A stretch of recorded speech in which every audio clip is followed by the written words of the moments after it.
तो देखो सेक्शन का मैं एग्जांपल देता हूँ, ठीक है। तो लेट्स सपोज ये हमारी वेबसाइट है, तो हमको क्या चीज़ किस में बनानी है हमको वो देखना होता है ना, कि सबसे पहले रैपर क्या होगा। तो जैसे हमारा ये है, ये हमारा हेडर है पूरा, जो है हमारी नेविगेशन बार है ना। तो एक तो ये नेव टैग में आ सकता है ना, नेव भी एक टैग होता है हमारा नेविगेशन बार के लिए, तो ये तो नेव टैग में आ जाएगा। देन उसके बाद अब मुझे इसके नीचे वाला पूरा सेक्शन बनाना है, ये वाला जिसमें बहुत सारे जो छोटे छोटे कार्ड्स है, छोटे छोटे प्रोडक्ट्स के लिंक है ना। तो अब इसका जो मुझे मेन जो टैग बनाऊंगा मैं, वो कैसे बनाऊंगा, ये जो है ये सेक्शन से बनेगा, ठीक है, सेक्शन टैग। ये क्या हुआ, ये जो पूरा वाइट वाला है ये पूरा बनेगा सेक्शन से, ठीक है। उसके बाद जो इसके चाइल्ड रहेंगे ना वो बनेंगे डिव से। ये एक पूरा बॉक्स डिव से बनेगा, फिर ये एक पूरा बॉक्स डिव से बनेगा, फिर ये एक पूरा बॉक्स डिव से बनेगा। ऐसे ये सारे बॉक्स ना डिव से बनेंगे, ठीक है। तो डिव और सेक्शन में क्लियर है, सेक्शन क्या करेगा पूरा उसको रैप करेगा, है ना, पूरा एक सेक्शन, मतलब पर्टिकुलर एक सेक्शन का पूरा पार्ट उस सेक्शन में आ जाएगा। देन उसके बाद उसके अंदर जो चाइल्ड्स रहेंगे उसका जो बॉक्स बनेंगे वो डिव से बनेंगे, ठीक है। देन डिव के अंदर हमको जो बनाना है वो हम बना सकते हैं, जैसे एक इमेज है डिव के अंदर, है ना, तो हम एक इमेज टैग लगा देंगे, देन उसके अंदर इमेज लगा देंगे, देन एक हेडिंग टैग है, अब ये H3 या H4 हो सकता है ना। तो उसके चाइल्ड अलग है, बट उसको इन दोनों को हमको रैप करने के लिए तो डिव बनाना पड़ेगा एक, क्योंकि इन दोनों का एक ग्रुप है ना, इन दोनों का एक ग्रुप है, इन दोनों का एक ग्रुप है, इन दोनों का एक ग्रुप है। तो उसको ग्रुप करने के लिए तो हमको डिव बनाना पड़ेगा, पर सारे डिव को हमको भी तो ग्रुप करना है, तो उसको ग्रुप करने के लिए हम सेक्शन बनाएंगे, ठीक है। तो एक पूरा सेक्शन ये हमारा ये हो गया। उसके बाद एक सेक्शन हमारा ये हो गया जिसमें स्क्रोलर है ना, जिसमें ये जो इमेजेस है वो स्क्रोल होती रहती है ना। जब ये इस बटन पे हम क्लिक करते हैं तो नेक्स्ट इमेज आती है, फिर नेक्स्ट इमेज आती है। तो उसका एक रैपर तो हमको बनाना पड़ेगा, तो उसका रैपर बनेगा सेक्शन से, कि ये सेक्शन कौन सा हो गया, इमेज वाला सेक्शन हो गया हमारा। देन उसके अंदर जो उसके चाइल्ड आएंगे वो आ जाएंगे ये वाली इमेज, ये पूरी जो एक इमेज है वो। देन उसके बाद अगर मैं इसको नीचे से देखें, थोड़ा छोटा करेंगे इसको,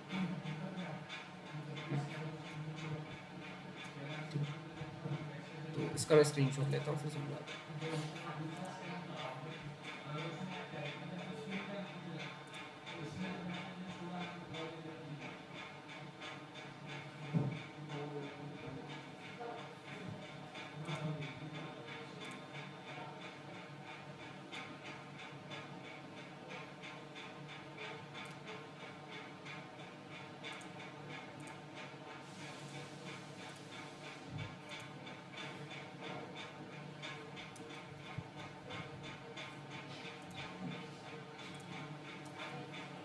ठीक है, तो ये हमारे पास वेबसाइट है।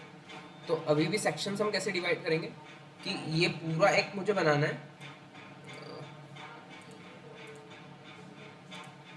ये पूरा अगर मुझे एक बनाना है तो मैं कौन सा टैग लगाऊंगा, सेक्शन, ठीक है। सेक्शन के अंदर क्या क्या होगा, सेक्शन के अंदर उसके जो चाइल्ड है वो होंगे, तो उसके चाइल्ड कौन कौन से होंगे, एक तो ये पूरा हेडिंग है ना, तो पूरी ये हेडिंग है।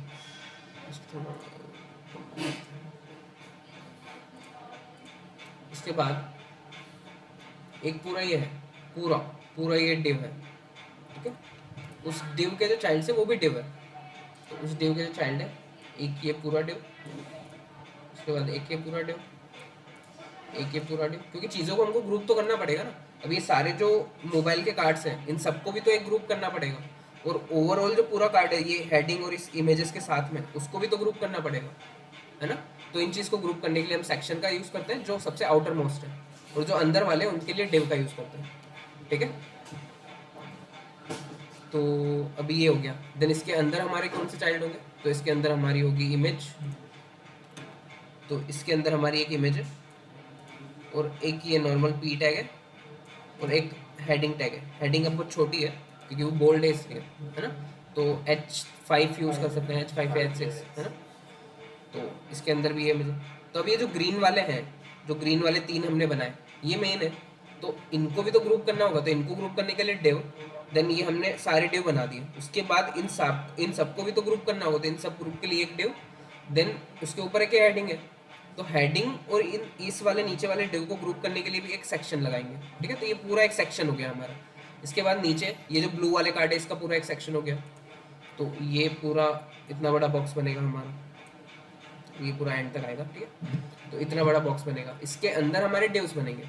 तो ये एक हमारा डिव है, ये एक हमारा डिव है, फिर ये दूसरा हमारा डिव है ना। तो ये सारे हमारे डिव है उसके अंदर। पर उस डिव को रैप करने के लिए क्या होता है हमारे पास, सेक्शन, ठीक है।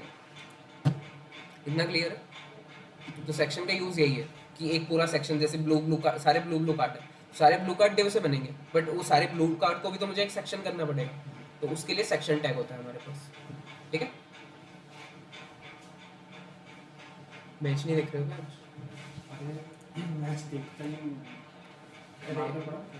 मार्कर ये रहेगा।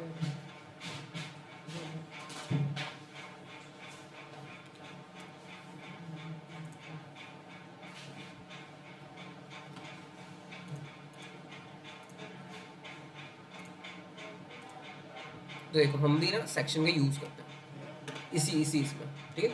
तो एक हमारा तो एक पैराग्राफ वाला सेक्शन हो गया और एक हमारा कार्ड वाला सेक्शन हो गया। इसमें मल्टीपल कार्ड्स हो सकते हैं, है ना।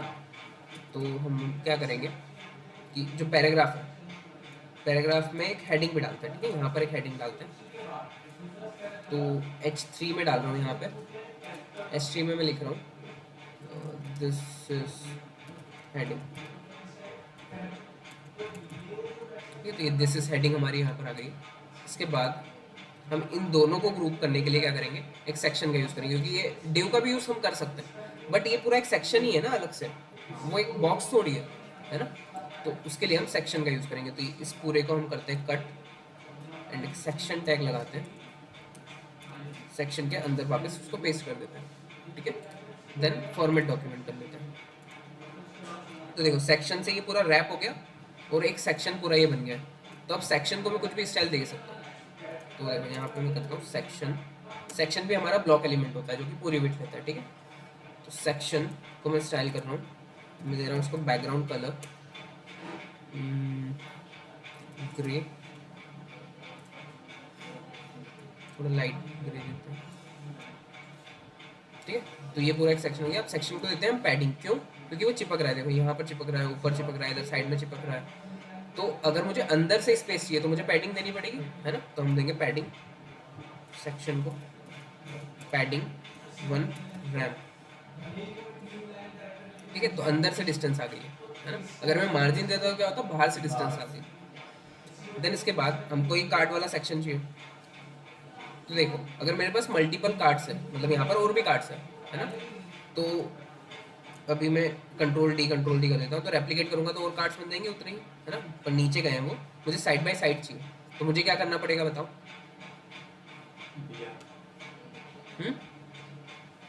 बी आर तो उसको नीचे ले जाने के लिए होता है, वो ऑलरेडी नीचे है, नीचे से ऊपर थोड़ी आएगा वो ऊपर होता तो नीचे ले जाने के लिए बी आर टैग है। देखो डिव में हमने सारे कार्ड बनाए, है ना। कार्ड का जो पेरेंट है वो डिव है। तो डिव क्या होता है, हमारा ब्लॉक एलिमेंट होता है। तो वो तो पूरी वेट ले रहा है, तो एक डिव ने पूरी वेट ले ली तो नीचे वाला ऑलरेडी उसके नीचे जाएगा, है ना। तो हमको क्या करना पड़ेगा, उसको इनलाइन ब्लॉक बनाना पड़ेगा। इनलाइन ब्लॉक क्या होता है, उतनी ही वेट लेता है। तो उसको इनलाइन ब्लॉक बना देंगे। अगर सारे डिव को मैं इनलाइन ब्लॉक बना दूंगा तो साइड बाय साइड आ जाएंगे, है ना। तो हम क्या करते हैं, हमने डिव को क्लास दी हुई है कार्ड, हमने नीचे वाले डिव को भी क्लास ही कार्ड दी हुई है। तो कार्ड में हम क्या करेंगे, ये रहा कार्ड, कार्ड की जो डिस्प्ले है उसको कर देंगे इनलाइन ब्लॉक। तो देखो इनलाइन ब्लॉक करते ही वो आ जाएंगे साइड बाय साइड, ठीक है। क्योंकि अब वो ब्लॉक एलिमेंट बन चुका है, इनलाइन ब्लॉक एलिमेंट बन चुका है, तो वो उतनी ही वेट ले रहा है जितना उसका कंटेंट है। तो उसके बाहर वाली वेट नहीं ले रहा है। तो उसके अगर उसके आगे अगर वेट बची हुई है तो नीचे वाले उसके ऊपर आ जाएंगे, है ना। तो अब इन इन तीन का भी मुझे एक ग्रुप बनाना है, क्योंकि ये सिमिलर पार्ट है ना। तो इनका मुझे एक ग्रुप बनाना है। तो अगर इनका ग्रुप बनाना है तो वो किससे बनेगा, वो भी एक सेक्शन से बनेगा, ठीक है। तो हम इसको भी सेक्शन में रैप करते हैं तीनों पार्ट को। तो तीनों पार्ट हमारे सेंटर से रैप है, क्योंकि सेंटर हमारा, हमको सेंटर करना था इसलिए हमने सेंटर लगाया। तो सेंटर एक ग्रुपिंग टैग नहीं है, उससे हम ग्रुप नहीं कर सकते, तो हम सेक्शन लगाएंगे। और सेक्शन को कहाँ पर क्लोज करेंगे, जहाँ पे सेंटर क्लोज हो रहा है ना। देखो ये हमारा सेक्शन बन गया। अब देखो दोनों जो सेक्शन है हमारे उनके बीच में बिल्कुल डिस्टेंस नहीं है, क्योंकि हमने उसको पैडिंग दी है, मार्जिन तो दी नहीं है। मार्जिन होती है बाहर वाली डिस्टेंस, तो अगर मुझे उन दोनों के बीच में डिस्टेंस चाहिए तो मुझे लगानी पड़ेगी सेक्शन में मार्जिन। तो सेक्शन में मार्जिन लगा लेते हैं, कंट्रोल डी, पैडिंग कर देते हैं मार्जिन। देखो है ना, तो उनके बाहर से, उनकी जो बॉर्डर है उसके बाहर डिस्टेंस आ गई है।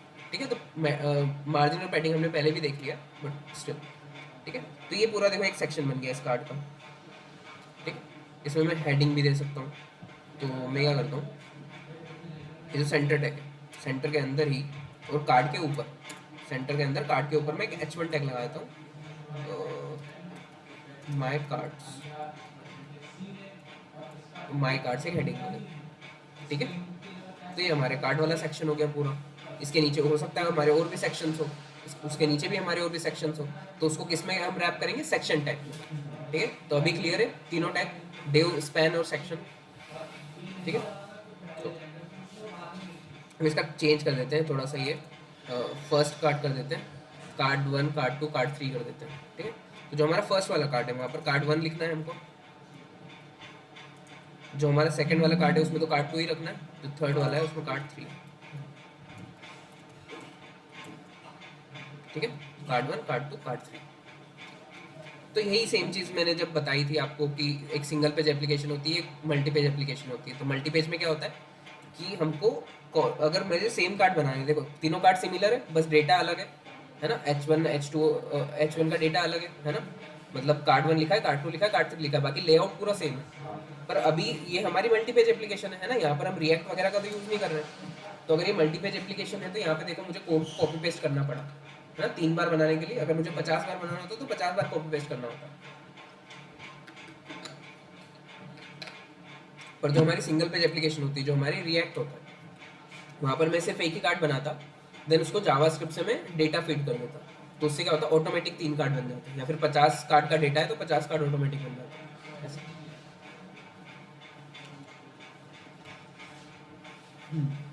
ठीक है, इसके बाद हमको क्या करना है,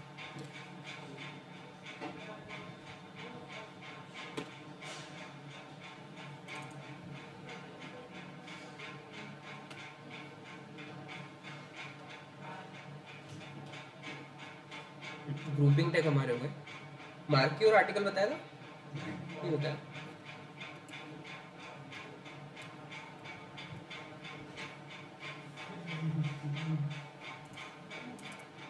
सेक्शन से भी बाहर में कुछ कर रहा हूँ। ठीक है, तो यहाँ पर हम क्या करेंगे, हम लगाएंगे मार्की टैग, मार्की। ठीक है, इसमें 2 एट्रीब्यूट्स होते हैं इसके, उसको हम बाद में करेंगे। यहाँ पर लिखते हैं हम लॉरेम 30। ठीक है, तो मार्की टैग के अंदर में जो भी टेक्स्ट लिखता हूँ वो क्या होता है, वो मूव करने लगता है। देखो ये हमने कुछ भी CSS नहीं दिए, कुछ भी नहीं लगाया, बस हमने मार्की टैग लगाया। उसके अंदर जो भी होता है वो लेफ्ट टू राइट मूव करता है, राइट टू लेफ्ट मूव करता है। ठीक है, तो जो तुमने न्यूज़ चैनल वगैरह पे जो पट्टी चलती रहती है वो यही होती है। ठीक है, तो इसको हम डिज़ाइन भी कर सकते हैं, इसको हम CSS भी दे सकते हैं। जो हमारा मार्की टैग है उससे हम करते हैं सिलेक्ट CSS में, तो हमको स्टाइल टैग के अंदर सिलेक्ट करना होगा, है ना। यहाँ पर मार्की टैग, उसके करली ब्रैकेट, देन उसके अंदर मैं कर देता हूँ इसका बैकग्राउंड कलर ब्लैक और कलर को वाइट, क्योंकि टेक्स्ट का कलर भी ब्लैक है और बैकग्राउंड का कलर भी ब्लैक होगा तो दिखेगा ही नहीं, है ना।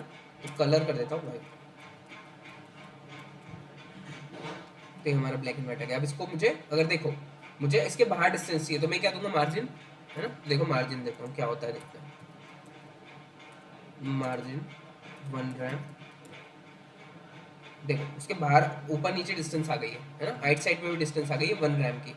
तो मुझे क्या करना था, मुझे उसके अंदर डिस्टेंस देनी थी, क्योंकि लॉरेम और जो ब्लैक बॉर्डर है वो पूरी चिपक रही है ना, उसके बीच अंदर डिस्टेंस नहीं है। तो अगर मुझे अंदर डिस्टेंस देनी तो मुझे क्या देना पड़ेगा, पैडिंग, पैडिंग 1 रैम ही देना। देखो तो उसके अंदर स्पेस आ गई है। ठीक है, तो मार्जिन में हटाता हूँ, मुझे मार्जिन में से देनी नहीं थी, मैं बस आपको समझाने के लिए दे रहा था। ठीक है, और उसका फ़ॉन्ट साइज़ थोड़ा सा बढ़ा देते हैं, फ़ॉन्ट साइज़ बहुत कम है, तो फ़ॉन्ट का साइज़ हम कर देते हैं 1.2 रैम। ठीक है, फ़ॉन्ट का साइज़ थोड़ा बढ़ चुका है। तो अब इसमें हमारे पास एट्रीब्यूट्स होते हैं कुछ, जो हमारा मार्केट टैग हमने लगाया था उसमें दो एट्रीब्यूट आते हैं, बिहेवियर और डायरेक्शन, ठीक है। तो बिहेवियर तो उसे स्मूथ रहता ही है बाय डिफॉल्ट, और बिहेवियर हमारे इतना काम का नहीं है, बिहेवियर से कुछ चेंजेस होते नहीं है, तो बिहेवियर को हम हटा देते हैं, हमारे काम का है डायरेक्शन, ठीक है। तो डायरेक्शन बाय डिफॉल्ट लेफ्ट में मूव करता है, वो देखो राइट से वो लेफ्ट में जा रहा है ना। पर अगर मुझे चेंज करना है तो मैं कर सकता हूँ, जैसे मैं इसको कर सकता हूँ राइट। लेफ्ट बाय डिफॉल्ट होता ही है, हमको करने की जरूरत नहीं है। राइट अगर कर दूंगा तो वो लेफ्ट से राइट में मूव करेगा, और उल्टा मतलब वो एंड से आएगा, एंड से आएगा और स्टार्टिंग में जाएगा, ठीक है। पर अगर हमको ऐसा उल्टा तो रखना ही होता है तो वैसे हम लेफ्ट ही रखते हैं, या फिर हम अप एंड डाउन रखते हैं। तो अगर मैं अप कर दूंगा तो वो ऊपर जाएगा। तो जो हमारा मूवीज़ वगैरह में जो एंडिंग में आता है उस टाइप का कुछ बनाना है हमको, हाँ, तो वो सब हम बना सकते हैं। देन इसके अलावा डाउन लिख सकता हूँ मैं यहाँ पे, तो वो ऊपर से नीचे जाएगा, ठीक है। वो जितना भी टेक्स्ट उसके अंदर होगा वो पूरा मूव करेगा, ठीक है। या फिर मार्की टैग के अंदर में एक डिव लगा के उसका कलर वगैरह चेंज कर दूँ, या फिर मार्की के अंदर में एक कार्ड बना दूँ तो वो कार्ड भी पूरा मूव करेगा, ठीक है। ऐसा नहीं कि सिर्फ उसके अंदर हम टेक्स्ट दे सकते हैं। अगर मेरा जो एक कार्ड है, ये जो डिव वाला एक कार्ड है, इसको मैं कॉपी करके इसके अंदर पेस्ट करता हूँ, एक दूसरा मार्की टैग लगा देते हैं, एक काम यहाँ पे मैं उसको रख देता हूँ डिव को, देखो ये नीचे ही रहता है, हाँ ये नीचे ही रहता है क्या? नीचे मतलब जैसे अपना, सबसे नीचे आ रहा है ऐसा, हाँ क्योंकि हमने लगाया वेबसाइट में सबसे नीचे है ना। वो हमारे ऊपर है हमको कहाँ लगाना है। अगर मैं इस पूरे को कंट्रोल एक्स करके ऊपर सबसे टॉप पे पेस्ट कर दूंगा तो सबसे ऊपर आएगा वो, बॉडी में सबसे ऊपर, तो सबसे ऊपर आ गया। वो तो हमारे ऊपर है कि हम कौन सी चीज़ को कहाँ रखना चाह रहे हैं, है ना। तो अभी इसको एंड में ही करते हैं। देन देखो अभी कुछ भी इसका सेंटर नहीं आ रहा है ना, ये देखो ये चीज़ें सेंटर नहीं आ रही क्योंकि सेंटर टैग, हाँ जो ये सेंटेंस है, ये इधर उधर पैराग्राफ के, ये पैराग्राफ वाला ना, हाँ हाँ। तो देखो ये क्यों हो रहा है, क्योंकि हमने उसको रैप नहीं किया सेंटर के अंदर, क्योंकि वो सेंटर नहीं हो रहा है ना। और उसकी जो हाइट है, उसकी जो विड्थ है, विड्थ वो फुल ले रहा है, क्योंकि हमको विड्थ कम करनी पड़ेगी फिर पी की। ये जो पी है, पैरा डॉट पैरा जो है, तो डॉट पैरा जो है हमारा ये रहा, उसकी हम कर देते हैं विड्थ, कितनी करते हैं, हमारे कार्ड की कितनी विड्थ है, कार्ड की विड्थ है 18 रैम, तो 15 रैम कर देते हैं।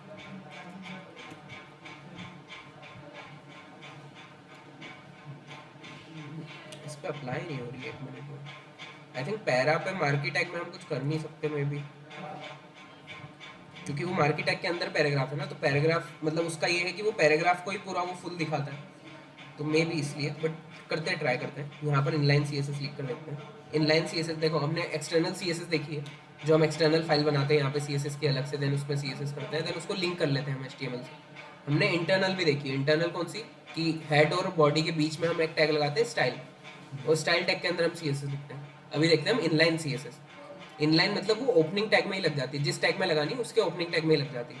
तो हमको इस पी टैग में लगानी है, तो यहाँ पर मैं ना स्टाइल एट्रीब्यूट लगा सकता हूँ। हम ओपनिंग टैग में हमेशा एट्रीब्यूट लगाते हैं, तो स्टाइल ये एक एट्रीब्यूट है, ठीक है। तो स्टाइल एट्रीब्यूट में भी मैं सी एस एस लिख सकता हूँ। जैसे मुझे इसकी विड्थ कम करनी है तो मैं यहाँ पर लिखूंगा विड्थ 15 रैम। अभी देखते हैं 15 रैम उसकी विड्थ हुई है या नहीं। नहीं, तो हम मतलब पी टैग को इसमें कुछ कर ही नहीं सकते मार्की के अंदर। अगर हम सेंटर टैग लगा दें इसके अंदर तो कुछ हो रहा है क्या, देखते हैं। सेंटर को क्लोज करेंगे हम एंड में, डेव के।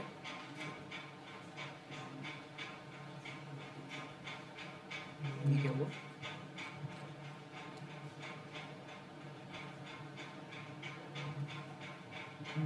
बाकी चीज़ें तो सेंटर हो गई, पर पी टैग वो ओपन नहीं है पूरा। तो आई थिंक हम पी टैग को इसमें कुछ नहीं कर सकते।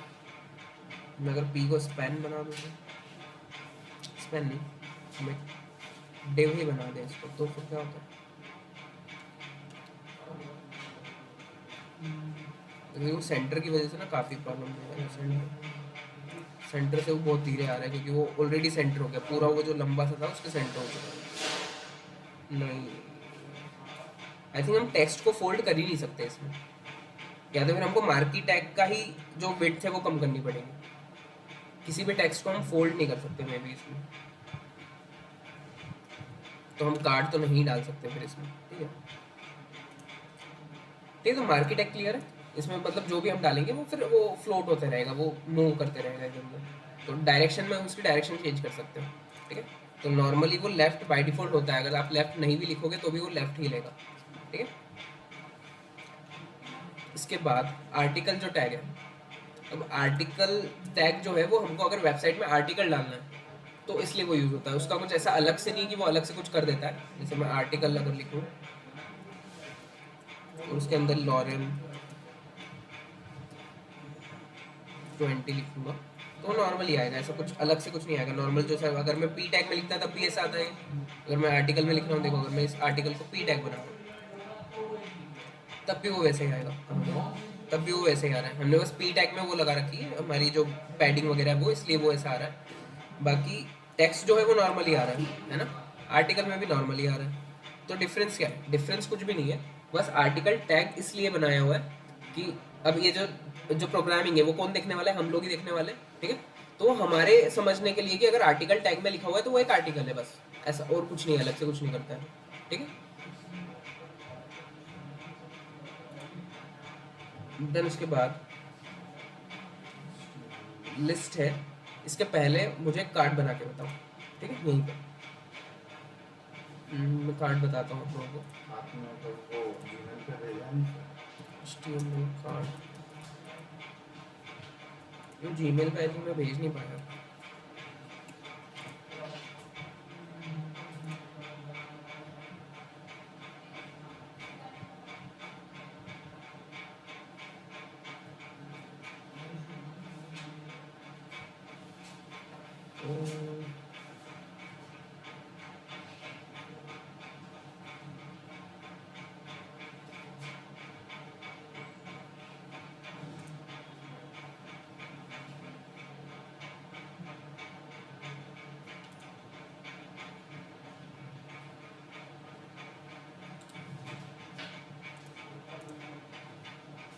तो आप दोनों एक काम करो, ये वाला कार्ड बना के बताओ। ठीक है, मतलब एक ही बनाना है नॉर्मल। ये शेडो वगैरह आपको नहीं देनी है, बाकी नॉर्मली टेक्स्ट लिखना है।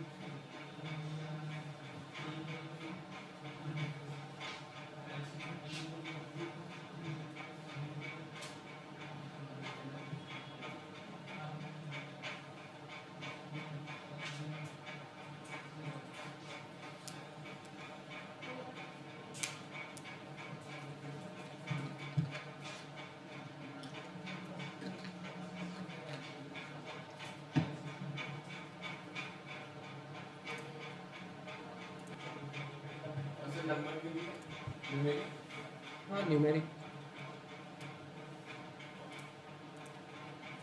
देखो मैं बताता हूँ। तो हम एक फाइल बनाते हैं, न्यू कार्ड डॉट HTML,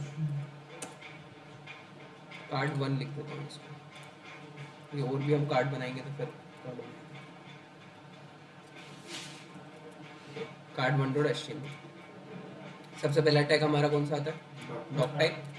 उसके बाद HTML के अंदर हेड के अंदर टाइटल है ना, टाइटल हमारा है कार्ड। और इसके बाद हेड के बाहर आता है बॉडी, और बॉडी के अंदर हम हमारा HTML लिखते हैं पूरा, है ना। ठीक है, तो हमको देखो चाहिए क्या क्या। तो सबसे पहले तो हमको एक ये डब्बा बनाना है ना, ये बॉक्स बनाना है ब्लू वाला। तो इसके लिए हम क्या लगाएंगे? डेव टैग लगाएंगे, है ना। तो हमने लगा दिया डेव, डेव का ओपनिंग टैग और क्लोजिंग टैग। अब जो भी हम काम करने वाले हैं हम इसके बीच में करने वाले हैं। ठीक है, तो हमको क्या लगाना है? सबसे पहले तो एक नॉर्मल टैग है। देखो वो हेडिंग तुमने क्यों लगाया? हेडिंग लगानी नहीं थी क्योंकि वो बोल्ड नहीं है, वो नॉर्मल लिखा हुआ है। अगर हेडिंग लगाओगे तो वो बोल्ड आएगी, है ना। तो हेडिंग तो हमको लगाना नहीं, हमको नॉर्मल एक पी टैग में लिखना है। तो पी टैग में मैं लिख रहा हूँ टॉनी। उसके बाद रोमो, तो रोमो के लिए मैं लगा देता हूँ एक H2 टैग, रोमो रोमो। इसको लाइव भी करते हैं, तो ओपन विद लाइव सर्वर। ठीक है, तो टोनी आ गया, रोमो आ गया। उसके बाद हमारा क्या है, X21 उसके बाद हमारा लिखा हुआ है,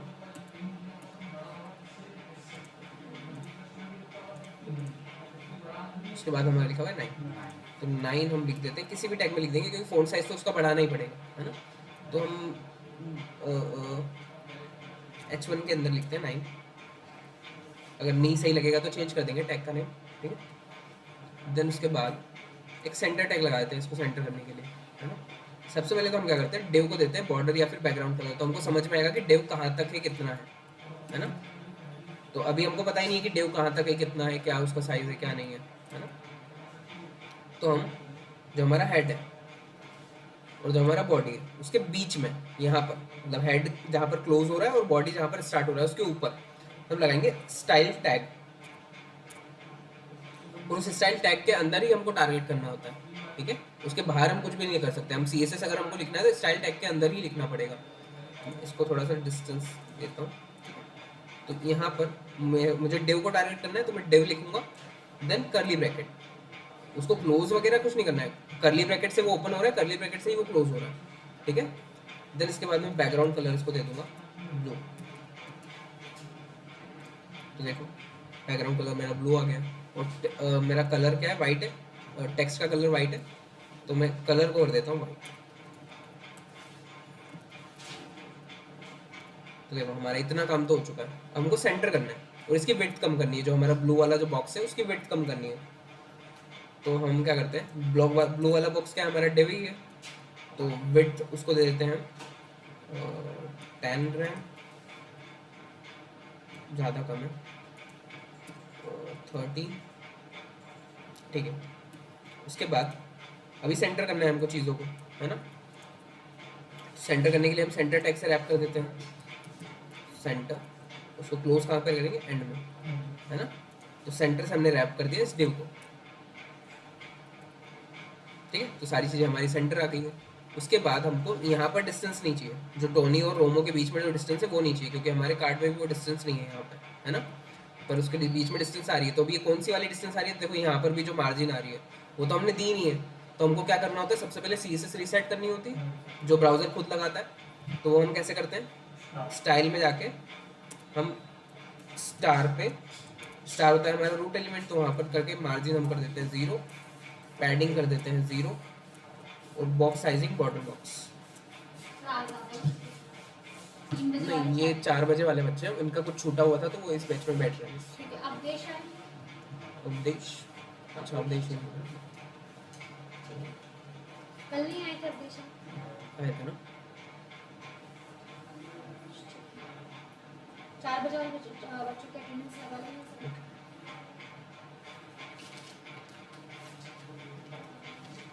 मैं 4 बजे दीदी 5 बजे की ना सबसे पहले अटेंडेंस लगा देना, फिर मैं ले जाऊँगी। ठीक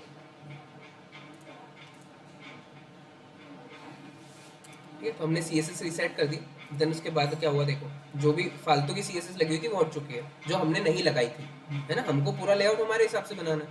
तो सबसे पहला काम हमको क्या करना है कि हम जब भी कोई वेबसाइट या कुछ भी बनाएंगे तो CSS में जाके सबसे पहले तो ये काम कर ही दो, है ना, क्योंकि ये तो हमको करना ही है। हमको जो हमारी CSS लगानी है, हमको जो ब्राउजर में लगाई वो तो हटानी है, तो उसको हटाने के लिए ये काम तो सबसे पहले कर देना चाहिए हमको, ठीक है। उसके बाद अभी हमको क्या करना है, अभी हमको देनी पैडिंग वगैरह, है ना, क्योंकि यहाँ पर थोड़ी डिस्टेंस है। तो देखो हर जगह अलग अलग डिस्टेंस है, लेफ्ट और राइट में तो ठीक है क्लियर डिस्टेंस है, बाकी यहाँ कम डिस्टेंस है और इधर ज़्यादा डिस्टेंस है ना। तो हमको अलग अलग प्रॉपर्टी देनी पड़ेगी, और देनी क्या है हमको, पैडिंग, क्योंकि इस जो डिव है उसके अंदर स्पेस है, उसके बाहर स्पेस होती है, तो ये वाली जो स्पेस है ये मार्जिन है दो इन दोनों के डिव के बीच में, बट ये वाली जो डिस्टेंस है वो पैडिंग है ना। तो हमको देनी है डिव को ही पैडिंग। तो पैडिंग हम देते हैं, तो टॉप से हमको कितनी देनी है, मैं 2 रैम कर देता हूँ, और लेफ्ट और राइट से हमको कुछ भी नहीं देनी, ठीक है। नहीं, हमको बॉटम से देनी है, पहले आता है टॉप, फिर आता है राइट, फिर आता है बॉटम और फिर लेफ्ट। तो बॉटम से हमको देनी है ज़्यादा, तो बॉटम से मैं 4 रैम कर देता हूँ, और इधर से मैं 0 रखता हूँ, क्योंकि वो ऑलरेडी सेंटर है, तो सेंटर अगर वो है तो इधर उधर से मुझे देने की ज़रूरत ही नहीं है, है ना। और थोड़ा लंबा करना है हमको, पहले तो 9 का साइज़ बढ़ाते हैं। तो 9 हमारा क्या है, 9 हमारा है H1, तो मैं H1 को टारगेट करूँगा, H1, और फ़ॉन्ट साइज़, ठीक है। फ़ॉन्ट साइज मैं कर देता हूँ इसका 4 रैम, और बढ़ाना है हमको 7, काफ़ी है इतना, काफ़ी है इतना। हमको रोमो का साइज़ थोड़ा सा बढ़ाना है, और इसका जो फ़ॉन्ट फैमिली है वो भी सैंस सेरिफ है, देखो यहाँ पर, है ना। ये हमारी टाइम्स न्यू रोमन है क्योंकि by default time new Roman आती है, तो हम डेव में जाके ही हमारी फ़ॉन्ट फैमिली भी चेंज कर देते हैं। फ़ॉन्ट फैमिली सैंस सेरिफ, तो फ़ॉन्ट फैमिली हमारी चेंज हो चुकी है, वो भी सैंस सेरिफ नहीं है, कुछ अलग है, बाकी ठीक है, थोड़ा सा मिलता जुलता है। अब रोमो का साइज़ हम बढ़ा देते हैं। रोमो हमारा क्या है, रोमो हमारा H2 है, तो H2 को हम H1 कर देते हैं ना, वो हमारे पास एक चीज़ है। अगर H1 से भी बड़ा करना होगा तो फिर फ़ॉन्ट साइज़ दे देंगे। H1 से इतना क्यों बड़ा, अच्छा H1 को हमने टारगेट करके ये फ़ॉन्ट साइज़ दी हुई है इसके लिए, तो हम क्या करते हैं, इसको क्लास देते हैं, क्लास 9 में इसको क्लास देता हूँ, और यहाँ पर टारगेट करेंगे हम क्लास से, ठीक है, .9, पर मैं एक्चुअली नंबर नहीं दे सकता, ओके, तो मैं ऐसे लिख देता हूँ 9, ठीक है। हम क्लास को एक नंबर नहीं दे सकते, हम टेक्स्ट रख सकते हैं वहाँ पर, ठीक है। तो मैंने .9 कर दिया, तो अब देखो रोमो का साइज़ भी ठीक है, 9 का साइज़ भी ठीक है, टोनी का साइज़ तो ठीक ही है ना। तो ये हमारा इतना काम हो गया है। अभी हमको क्या करना है, इसको ऊपर देखो, ये पूरा ऊपर चिपक रहा है, तो मैंने पैडिंग दी है, तो पैडिंग से तो अंदर वाली डिस्टेंस आती है, तो अंदर वाली डिस्टेंस आ चुकी है। अब मुझे क्या देना पड़ेगा, मार्जिन, है ना, उसको ऊपर से डिस्टेंस देनी है, तो डेव को मैं देता हूँ मार्जिन, तो पैडिंग के साथ में मार्जिन 1 रैम, देखो ऊपर से डिस्टेंस आ गई, तो ये बन गया कार्ड, और क्या, इसमें तो इतना कुछ करना नहीं था। अब इन दोनों के बीच में थोड़ी ज़्यादा डिस्टेंस है, यहाँ पर थोड़ी सी ज़्यादा डिस्टेंस है, तो ये हम बढ़ा देते हैं। तो ये हम कैसे बढ़ाएंगे, तो जो हमारा रोमो है उसको मैं मार्जिन दे दूँ नीचे से, या फिर जो हमारा ये है 9 उसको मैं मार्जिन दे दूँ ऊपर से, बात एक ही है ना, इसके बीच में डिस्टेंस चाहिए हमको। तो हम एक काम करते हैं, जो 9 को हमने सिलेक्ट किया हुआ है तो हमको 9 को ही दे देते हैं, तो 9 जो है उसको मार्जिन टॉप देंगे हम, है ना, सिर्फ मार्जिन टॉप से हमको देना है, तो मार्जिन टॉप हम लगा देंगे 1 रैम, देखो बीच में डिस्टेंस आ गई इनके, बन गया हमारा काम। इसमें तो इतना कुछ था भी नहीं, हमने सिर्फ इतना सा HTML लिखा है और इतनी सी CSS लिखी है बस, और हमारा काम हो गया। तो ये तो आप लोगों से वैसे बन जाना चाहिए था, इतनी प्रॉब्लम नहीं आनी चाहिए थी। स्टाइल वगैरह ये बात देखो स्टाइल भी बहुत कम है इसमें, तो मतलब बहुत ही कम है, इतनी स्टाइल भी हमने नहीं की है। स्टाइलिंग कितने लाइन की है, 10 लाइन की होगी मुश्किल से। फिर उसको भेज दो ना, कोड भेज दो, यूट्यूब पे कोड नहीं आता है, आता तो है, मतलब पूरा जो ये जैसे उसमें वीडियो के दौरान आता है, हाँ, और ये कभी कोड अपने में देखना है तो पूरा वीडियो देखना है। तो एक काम करो, जैसे मैं पैसा आपको चाहिए इसको शेयर करते हैं। ये वाली ना, हाँ, ठीक है। अभी आप लोग एक कार्ड, या फिर टाइम हो गया है अभी, तो ठीक है, अभी आप जा सकते हो, कोई प्रॉब्लम नहीं है।